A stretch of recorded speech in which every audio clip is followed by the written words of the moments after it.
تو ایک بھائی کی طرف سے ایک سوال آیا ہے، وہ سوال یہ ہے کہ کیا صلاۃ التسبیح جماعت سے پڑھ سکتے ہیں یا نہیں، کہ شب قدر میں کون سے اعمال کرنے چاہیے؟ اگر سحری میں آنکھ نہ کھلے تو کیا روزے میں کوئی فرق پڑے گا؟ روزہ ایک تو مسافر، اس کو رخصت دی گئی ہے، پروردگار کی طرف سے چھوٹ ہے۔ کیا رمضان المبارک میں تہجد کی نماز جماعت سے پڑھ سکتے ہیں؟ روزہ ٹوٹ جانے کے بعد دن میں کھا پی سکتے ہیں؟ رمضان مبارک میں افطاری کے بعد کتنی دیر کے بعد نماز ادا کر سکتے ہیں؟ آج کی ہماری سوال جواب کی نشست میں بہت سارے احباب کی طرف سے سوالات آئے ہیں، اور ابھی ان بھیجے گئے سوالات میں سے چند کے جوابات دیے جائیں گے۔ اور اللہ تبارک و تعالیٰ کا حکم بھی ہمیں یہی ہے کہ اگر تمہیں کسی چیز کا علم نہ ہو تو اس کا علم حاصل کرو، جاننے والوں سے اس بارے میں آپ پوچھ لیں، اور خاص کر کے شریعت کے تعلق سے کوئی بھی بات ہو تو آدمی کو ضرور وہ پوچھ کے کرنی چاہیے، اور ہمیشہ اس میں علماء کرام سے رہنمائی لیتے رہنا چاہیے تاکہ ہمارا ہر عمل صحیح سے ادا ہو سکے۔ تو ایک بھائی کی طرف سے ایک سوال آیا ہے، وہ سوال یہ ہے کہ کیا صلاۃ التسبیح جماعت سے پڑھ سکتے ہیں یا نہیں؟ دیکھیں، صلاۃ التسبیح جماعت سے پڑھنا یہ کسی بھی حدیث سے ثابت نہیں ہے، اور یہ صلاۃ التسبیح جو ہے یہ نفل نماز ہے، اور نوافل اگر تداعی کے ساتھ ہوں، اعلانیہ طور پر اعلان کر کے لوگوں کو اس کے لیے بلایا جائے اور پھر جماعت کے ساتھ نماز پڑھائی جائے تو اس کو فقہاء کرام نے مکروہ تحریمی لکھا ہے۔ صلاۃ التسبیح کو جماعت کے ساتھ پڑھنے کی اجازت نہیں ہے، نہ ہی مردوں کو اور نہ ہی عورتوں کو۔ اسی طرح ایک اور ساتھی کا سوال آیا ہے کہ شب قدر میں کون سے اعمال کرنے چاہیے؟ دیکھیں، شب قدر کے لیے رحمت دو عالم صلی اللہ علیہ وسلم نے کوئی مخصوص عمل ہمیں نہیں بتایا ہے۔ ایک تو انسان کو یہ کوشش کرنی چاہیے کہ رمضان کی تمام راتوں میں عبادت کرے، اور رحمت دو عالم صلی اللہ علیہ وسلم کا جو فرمان ہے، من قام فی رمضان ایمانا و احتسابا غفر له ما تقدم من ذنبہ،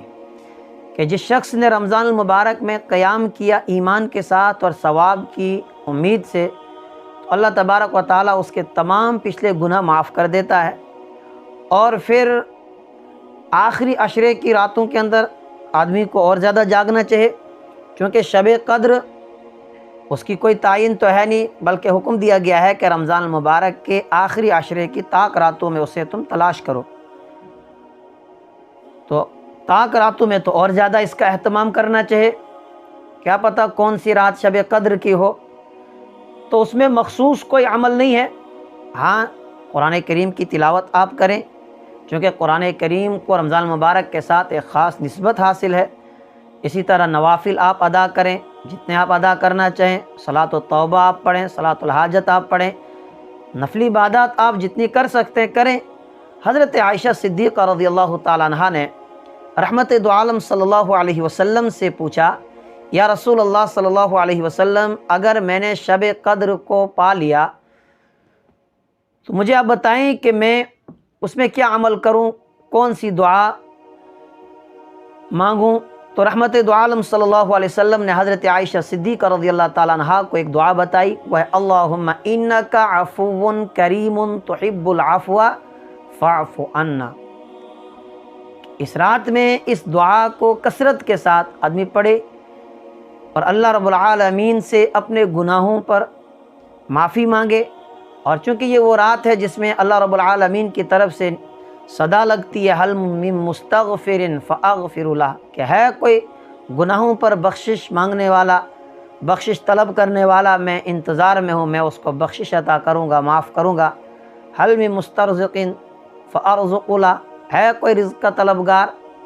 میں اس کو رزق عطا کروں گا، ہے کوئی پریشان حال، میں اس کی پریشانی دور کروں گا۔ تو اس رات میں آپ قرآن کریم کی تلاوت اور نوافل آپ ادا کریں، دعائیں کریں، توبہ اور استغفار کریں۔ اسی طرح ایک اور ساتھی کا سوال آیا ہے کہ اگر سحری میں آنکھ نہ کھلے تو کیا روزے میں کوئی فرق پڑے گا؟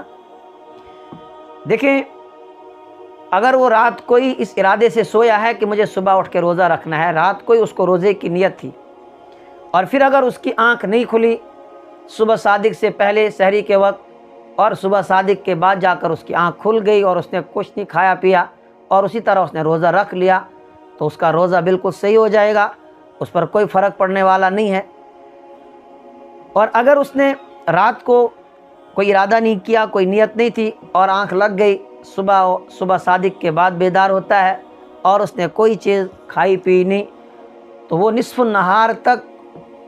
نیت کر سکتا ہے اور نیت کر کے وہ روزہ رکھ لے، اس کا روزہ بالکل صحیح ہو جائے گا۔ اور اگر اس نے کچھ کھا لیا ہو، پی لیا ہو صبح صادق کے بعد تو پھر اس کا روزہ نہیں ہوگا۔ اسی طرح ایک بھائی کا سوال آیا ہے کہ روزہ کن لوگوں پر معاف ہے؟ روزہ ایک تو مسافر، اس کو رخصت دی گئی ہے، پروردگار کی طرف سے چھوٹ ہے کہ اگر آدمی سفر میں ہے اور وہ روزہ نہ رکھ سکتا ہو تو اس کے لیے اجازت ہے کہ اس وقت وہ روزہ نہ رکھے، بعد میں اس روزے کی قضا کر لے۔ اسی طرح کوئی آدمی اگر بیمار ہے اور بیماری کی وجہ سے وہ روزہ نہیں رکھ سکتا ہے تو اس کے لیے بھی اجازت ہے۔ فمن شہد منکم الشہر فلیصم ومن کان مریضا او علی سفر فعدۃ من ایام اخر۔ اس آیت کے اندر بتایا گیا ہے کہ جو بھی کوئی تم میں سے رمضان المبارک کا مہینہ پائے فلیصم، اس کو چاہیے کہ وہ اس مبارک مہینے میں روزہ رکھے۔ اور آگے فرمایا یا تو بیمار ہے یا پھر وہ سفر میں ہے تو اس صورت میں پھر اس کو روزہ نہیں رکھنا ہے، بلکہ بعد میں روزوں کی وہ تعداد پوری کرے گا، بعد میں ان کی وہ قضا کرے گا۔ اسی طرح کوئی عورت ہے، وہ بچے کو دودھ پلاتی ہے اور اس کے لیے روزہ رکھنا مشکل ہوتا ہے، بچہ دودھ پی رہا ہوتا ہے، چونکہ اس وقت عورت کو بھوک لگتی ہے، کمزوری آتی ہے، تو عورت کو بھی اس وقت روزہ چھوڑنے کی اجازت ہے، بعد میں وہ اس کی قضا کرے گی۔ یا اس طرح کوئی عورت حمل سے ہے اور دوران حمل اس کے لیے روزہ رکھنا مشکل ہوتا ہے، بچے کو نقصان پہنچنے کا اگر اندیشہ ہے تو اسے بھی اجازت دی گئی ہے، وہ بھی اس وقت روزہ نہ رکھے، بعد میں اس روزے کی وہ قضا کر سکتی ہے۔ اسی طرح ایک عورت بیماری کے دنوں سے گزر رہی ہے تو اس صورت میں بھی اس عورت کے اوپر روزہ رکھنا ضروری نہیں ہے اور بعد میں وہ اس روزے کی قضا کرے گی جو روزے اس نے چھوڑے ہیں۔ اسی طرح کوئی آدمی بہت زیادہ بوڑھا ہے اور بیمار بھی ہے تو وہ آدمی بھی روزہ چھوڑے گا، اگر بعد میں اس کو ٹھیک ہو کر روزہ رکھنے کی کوئی امید نہیں ہے تو پھر وہ آدمی اس کا فدیہ ادا کرے گا۔ لیکن باقی جن لوگوں کو چاہے وہ مسافر ہو یا بیمار ہو، صحت یابی ہونے کے بعد مسافر کو واپس لوٹنے کے بعد ان تمام روزوں کی قضا کرنی ہے جو روزے اس نے چھوڑے ہوں، یا اسی طرح عورت نے دوران حمل روزے چھوڑ دیے ہیں، یا اسی طریقے سے دودھ پلانے کے زمانے میں جو روزے اس نے چھوڑے ہیں ان روزوں کی وہ بعد میں قضا کر لے گی۔ کیا رمضان المبارک میں تہجد کی نماز جماعت سے پڑھ سکتے ہیں؟ دیکھیں تہجد بھی یہ بھی نوافل ہے اور نوافل کی نماز جماعت کے ساتھ درست نہیں ہے، اعلان کر کے لوگوں کو بلایا جائے تو مکروہ تحریمی ہے، اور 4 افراد سے زیادہ اگر جماعت میں شریک ہوں بھی مکروہ ہے، اگر 2 افراد ہوں تو وہ اگر پڑھنا چاہیں تو وہ پڑھ سکتے ہیں۔ رحمت دو عالم صلی اللہ علیہ وسلم نے صحابہ کرام کو جماعت کے ساتھ جو نماز پڑھوائی ہے، ابو حنیفہ رحمۃ اللہ علیہ فرماتے ہیں کہ وہ چونکہ تراویح کی نماز ہے، اللہ کے محبوب صلی اللہ علیہ وسلم نے اس کے لیے کوئی اعلان نہیں کیا تھا، پہلے دن آپ نے صحابہ کو پڑھائی، دوسرے دن پھر آپ جب دیکھا کہ لوگ آئے ہوئے نماز آپ نے پڑھائی، کیونکہ مستقل آپ نے نہ تو اس کا اعلان کروایا ہے اور نہ پھر آپ نے اس کو باقی رکھا ہے، بلکہ پھر چھوڑ دیا ہے، اور وہ اصل تراویح کی نماز تھی جس کی جماعت کروائی گئی ہے۔ اسی طرح ایک اور بھائی کا سوال آیا ہے کہ روزہ ٹوٹ جانے کے بعد دن میں کھا پی سکتے ہیں؟ بھائی اگر روزہ ٹوٹ جائے کسی وجہ سے، کسی عذر کی وجہ سے، کسی بیماری کی وجہ سے، تو پھر بھی انسان کو روزے کے احترام میں احتیاط کرنی چاہیے، روزے داروں کی مشابہت اختیار کرنی چاہیے، کھلے عام آدمی کو کھانا پینا نہیں چاہیے، روزے کے احترام میں آدمی کو احتیاط ہی کرنی چاہیے، اور اگر شدید ضرورت ہو تو پھر وہ کھائے لیکن پردے کے ساتھ، ورنہ روزے کا احترام اس کے لیے لازم ہے اور ضروری ہے۔ رمضان المبارک میں افطاری کے بعد کتنی دیر کے بعد نماز ادا کر سکتے ہیں؟ دیکھیں مغرب کی نماز میں تعجیل یعنی مغرب کی نماز کو جلدی ادا کرنا یہ چونکہ افضل ہے۔ عام دنوں میں رمضان المبارک کے علاوہ مغرب کی نماز یعنی جماعت اور اذان کے درمیان ایک بڑی آیت یا 3 چھوٹی آیتوں کے بقدر یا پھر اتنا وقفہ دیا جانا چاہیے کہ جس میں آدمی 2 رکعت نفل ادا کر سکتا ہو۔ اور رمضان المبارک میں چونکہ لوگ افطار کرتے ہیں تو اس وقت لوگوں کو موقع دینا چاہیے، کم از کم 10 منٹ کا وقفہ دیا جانا چاہیے تاکہ وہ کچھ کھا لیں پی لیں، تاکہ پھر نماز وہ سکون کے ساتھ ادا کریں اور پھر ان کا دھیان کھانے کی طرف پینے کی طرف نہ جائے۔ لیکن اس سے زیادہ تاخیر کرنا کہ ستارے چمکنے لگ جائیں یا 20-25 منٹ کا جو ہے وقفہ بیچ میں رکھنا، اس کی اجازت نہیں ہے، یہ درست نہیں ہے، نماز مکروہ ہو جائے گی۔ تو اس لیے افضل ہے اس میں تعجیل۔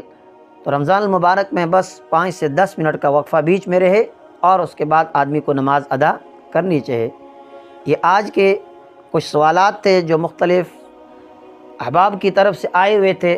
جن کے جوابات آپ کو دیے گئے ہیں۔ آپ یہ پیغام دوسروں تک پہنچاتے رہیں، خیر کی بات ہے۔ ایک مسئلہ کسی کو معلوم ہو جائے گا، اس میں آپ بھی برابر کے شریک رہیں گے ثواب میں۔ جہاں ہم دوسرے خرافات اور نہ جانے کس کس طرح کی بیہودہ قسم کی ویڈیوز شیئر کرتے رہتے ہیں، دوسروں تک ان کو ہم پہنچاتے رہتے ہیں، اور جتنے لوگ اس کو دیکھیں گے اور جن لوگوں تک وہ پہنچے گی تو گناہ میں برابر آپ شریک رہیں گے۔ اور اگر کوئی خیر کی بات آپ نے لوگوں میں پھیلائی ہے، جو لوگ اس پر عمل کریں گے، اس کو سیکھیں گے، اس میں برابر کا ثواب آپ کو بھی ملے گا۔ اللہ تعالی ہمیں عمل کی توفیق عطا فرمائے۔